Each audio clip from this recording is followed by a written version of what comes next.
Bonjour tout le monde, Perle, médium, énergéticienne, je vous accompagne depuis des années également en développement personnel. Si vous souhaitez me joindre pour une consultation privée ou un accompagnement, juste en dessous dans le descriptif, vous avez des liens. Vous pouvez aussi vous abonner à cette chaîne, Perle, de façon à recevoir les capsules en temps et en heure dans votre enfilade YouTube. Et vous pouvez partager cette vidéo et me mettre un pouce vers le haut, ça me fera plaisir. Je reviens vers vous pour la capsule dédiée au sentimental quant à la nouvelle lune du 27 avril 2025. La capsule générale mondiale a été mise en ligne juste avant et donc nous allons envisager ensemble les énergies qui vont vous traverser sentimentalement. Alors hors relations sacrées, puisque les relations sacrées, âme sœur sacrée comme flamme jumelle, je vous les poste de façon hebdomadaire et séparée de la nouvelle lune. En revanche, sentimentalement parlant, vous pouvez être impacté ou avoir comme relation des relations en dehors de votre relation d'âme sœur sacrée ou de flamme jumelle. Et donc, cette capsule est faite pour vous également. Bien sûr que cette capsule est faite pour les personnes qui sont hors relation sacrée, bien évidemment. Donc la nouvelle lune du 27 avril 2025 va mettre en place des énergies qui courront jusqu'au 12 mai 2025, date de la prochaine pleine lune, pour laquelle je reviendrai vers vous pour voir la suite des événements. Donc la nouvelle lune du 27 avril 2025 sera effective à 19h32 temps universel, 21h32 temps universel plus 2 heures pour l'Europe centrale en heure d'hiver par exemple, en heure d'été pardon, par exemple, retrancher ou ajouter des heures en fonction du fuseau horaire dans lequel vous vous trouvez. Et donc la nouvelle lune étant toujours la conjonction du soleil à la lune, le soleil et la lune seront conjoints à 7 degrés 47 taureaux, donc à 19h32 temps universel ce 27 avril. Il y a une conjonction particulière que je vous ai pointée du doigt dans la capsule d'ordre général et mondial. C'est une conjonction Vénus-Saturne-Nœud Nord au sortir du signe des Poissons. Vénus sera sur le 28e degré des Poissons, Saturne et le nœud nord sur le 27e degré des Poissons. Donc bien sûr, le nœud sud est opposé, le nœud sud et le nœud nord étant toujours opposés. Donc le nœud sud est sur le 27e degré de la Vierge. Et donc cette conjonction Vénus-Saturne-Nœud Nord est très puissante. Et nous ne sommes pas ici en astrologie occidentale, mais je voulais vous en faire état pour les personnes qui s'intéressent à l'astrologie occidentale. Maintenant, je vais laisser aller mes ressentis, voyons un petit peu ensemble les énergies qui vont vous traverser sentimentalement parlant. Globalement, nous sommes dans une quinzaine où vous allez rechercher un équilibre sentimental. Mais je ne ressens pas de heurts, d'agressivité. Je ressentirais plutôt globalement, je dirais, des arrêts sur image pour réfléchir à des choses dites ou à des actes à faire, à acter des choses, vous allez y réfléchir à deux fois. Il y a un peu l'idée de tourner sa langue 7 fois dans sa bouche avant de dire quelque chose. Ouais, c'est un peu ça, je dirais. Bon, allez, ça c'était pour le global. Si vous êtes dans une relation sentimentale traditionnelle ou âme sœur non sacrée, depuis peu, voire depuis très longtemps que vous vivez ensemble, c'est une quinzaine où effectivement votre autre va pouvoir vous parler, vous demander des choses, vous proposer des choses pour lesquelles vous n'allez pas nécessairement être d'accord. J'aurais tendance à dire que vous allez savoir dire non, mettre vos limites et rééquilibrer des situations pour éviter de vous envoyer dans le mur tous les deux. Et donc, il y a cette idée de non mais tu te rends compte de ce que tu es en train de nous proposer là? Mais non, mais c'est pas possible. Bon, écoute, on va y réfléchir, on va affiner tout ça, mais non, non. Bon, mais ça a le mérite d'être dit par votre autre, en fait. Ensuite, vous allez vous donner l'opportunité de prendre du recul pour affiner les choses et peut-être revenir avant la fin de la quinzaine, avant le 12 mai, peut-être revenir vers votre autre pour proposer la chose autrement. Mais j'aurais plutôt tendance à dire que vous rectifiez le tir en disant « Mais non, c'est pas approprié là ce que tu nous proposes. Mais non, c'est pas ça. » Bon, et c'est très bien. Mais il n'y a pas d'agressivité. Il y a plutôt comment je dirais, un rééquilibrage de votre part. Et c'est parfait. Alors ça ne va pas se faire une fois probablement et pas dans un seul domaine. Hein, parce que pour que la source l'envoie comme ça en guidance générale, vous offrez un choix, je dirais. Là où votre autre vous imposerait quelque chose, non, non, vous ouvrez la porte à un choix. Et c'est très bien. Ah, vous voyez que j'en souris. Donc voilà. Lorsque vous êtes en couple, dans une relation traditionnelle ou âme sœur, mais que vous ne vivez pas ensemble, on est dans une quinzaine où votre autre, ou la personne avec laquelle vous êtes, va se sentir mal que vous ne viviez pas ensemble. Pourrait même vous l'évoquer, pourrait vous montrer, bon alors quand est-ce qu'on avance pour s'engager plus, ou bien pour se rapprocher, il y a peut-être une distance géographique. Comment est-ce qu'on fait? Il y a un manque de la part de votre autre, un manque de vous, hein, j'entends. Et donc, vous essayez de proposer des choses ou vous calmez le jeu en disant « Ok, mais pour l'instant, ça n'est pas possible. On va chercher des solutions ensemble, mais on ne peut pas mettre la charrue avant les bœufs. » Il y a cette idée de régulation de votre côté. Vous êtes un régulateur durant cette quinzaine. Votre autre vous montre qu'elle ou il veut avancer et oui, mais pas n'importe comment. Et c'est parfait, c'est parfait. Vous mettez, je dirais pas forcément vos limites, mais vous modérez les choses, vous modulez les choses aussi de façon à ne pas précipiter l'engagement de façon inconsidérée et n'importe comment. Mais ça va mettre à mal votre autre. Votre autre va avoir cette impression de se faire, de se faire opposer une fin de non-recevoir. Donc, soyez peut-être un peu moins abrupt dans votre façon de dire ouais, on va réfléchir parce que ça peut blesser votre autre. Donc, c'est pour éviter des blocages que la source me l'envoie en conseil pour vous. Lorsque vous êtes célibataire, c'est une quinzaine où vous allez possiblement, alors vous allez avoir des gens qui vont vous tourner autour. Bon, ça peut être positif. Vous pouvez même avoir des personnes qui vous proposent de vous voir. Ok. Là, je ne parle pas forcément si vous êtes sur un site de rencontre. Hein. Ça peut être n'importe où. Vous pouvez avoir des gens qui vous proposent de vous voir pour possiblement voir s'il y a possibilité d'engager une relation. Oui, vous êtes partante, mais vous allez observer les choses et voir plutôt les divergences que les convergences. Vous pouvez être possiblement déçu, je dirais, et donc dire ça ne me correspond pas.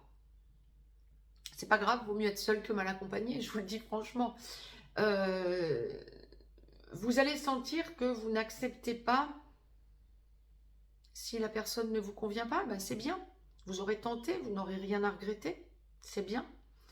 Mais il y a cette idée de ça ne me correspond pas, je n'ai pas envie de forcer les choses. Ce n'est pas un coup de foudre, je dirais.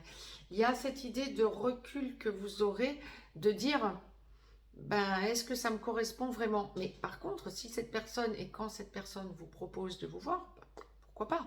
Ça vous permettra de ne pas avoir de regrets. Faites-le. Voilà, mais c'est pas une quinzaine de coups de foudre, je dirais. Bon, maintenant, il se peut qu'il y ait une exception parmi vous, hein, qui ait un réel coup de foudre. Ok, bien sûr. Mais pour que la source envoie en guidance générale ce genre de choses, j'aurais tendance à dire oui, des gens qui vous tournent autour, oui, des possibilités, pas suivi de grands coups de foudre. Donc, ok, à vous de voir ce que vous avez envie de vivre. Mais le message est passé.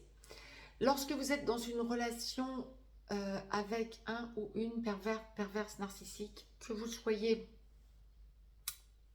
dans ce type de relation, mais à côté, non dans une relation sacrée, ou si vous êtes dans une relation sacrée et que vous êtes encore en couple avec un ou une perverse narcissique, c'est que vous travaillez votre blessure d'abandon. Donc, dans ce genre de situation, Ça arrive de façon assez fréquente que du côté du féminin sacré ou de Chaser, notamment en début de parcours, mais même sur un parcours assez avancé, on soit encore avec un ou une perverse narcissique. Il y a un arrêt sur image durant cette quinzaine. Vous ne vous en laissez plus compter. Vous en avez ras-le-bol, vous vous affirmez. Je dirais même si vous êtes avec une âme sœur et que vous êtes dans une relation sacrée. Là, on parle de votre relation à votre âme sœur. Mais surtout, quand on va parler d'un ou une perverse narcissique.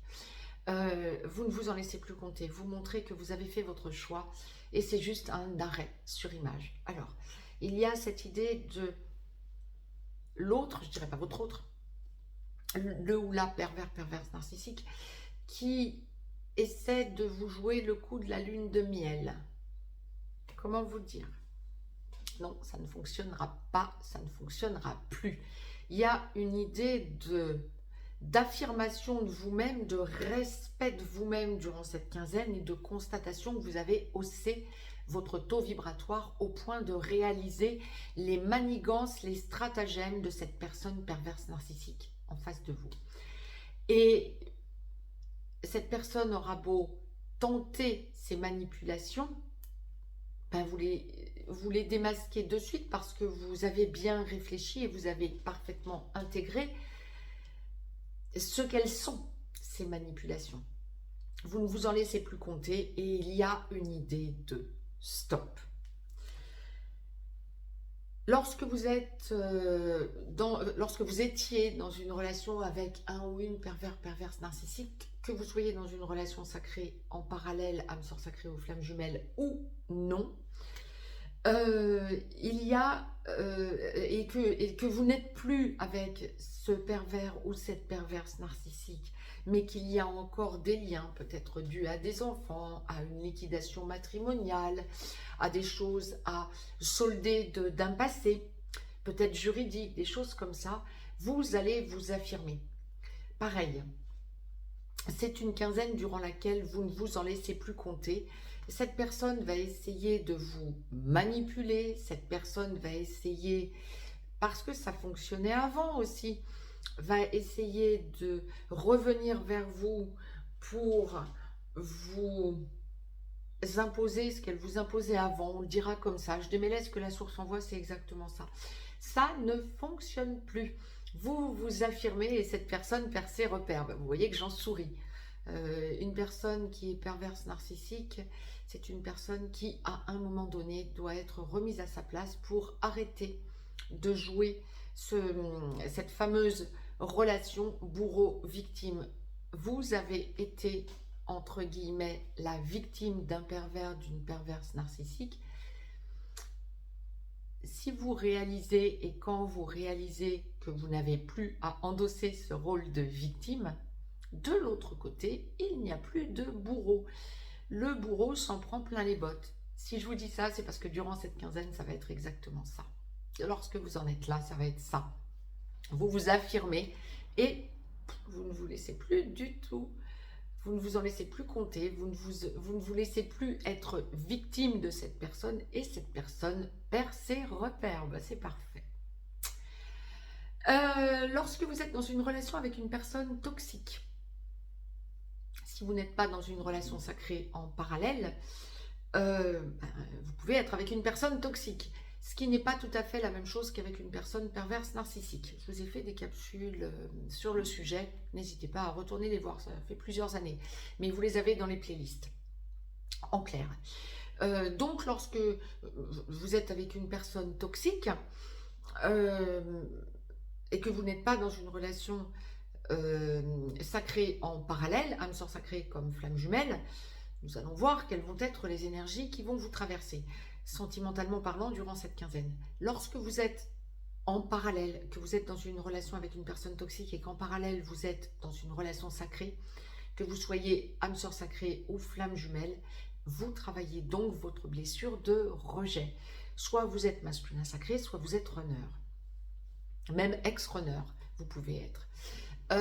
Et donc, durant cette quinzaine, entre le 27 avril et le 12 mai 2025, vous allez ressentir, lorsque vous êtes dans une relation avec une personne toxique, que vous soyez en relation sans vivre avec ou que vous viviez avec, vous allez ressentir que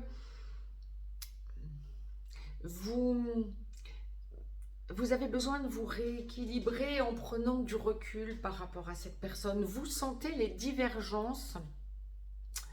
Ça va venir vous frapper de plein fouet. Vous allez vous dire, mais qu'est-ce que je fous avec cette personne? Mais on n'a aucun point commun. Je suis trop dans l'acceptation de ce qui ne me convient pas. Ça m'empêche de m'équilibrer. Et vous allez avoir besoin de vous rééquilibrer durant cette quinzaine. Alors bien sûr, pour en arriver là, il faut que vous soyez conscient que vous êtes avec une personne toxique. Mais que vous soyez en parallèle dans une relation sacrée ou non, lorsque vous sentez que vous êtes avec une personne toxique, c'est exactement ce que vous allez vivre durant cette quinzaine. Qu'est-ce que je fais avec cette personne? Et vous aurez besoin d'affirmer votre façon d'être. Alors, la caractéristique d'une personne toxique, c'est qu'en fait, elle va être très dure avec vous, notamment en public. Les pervers narcissiques peuvent l'être aussi.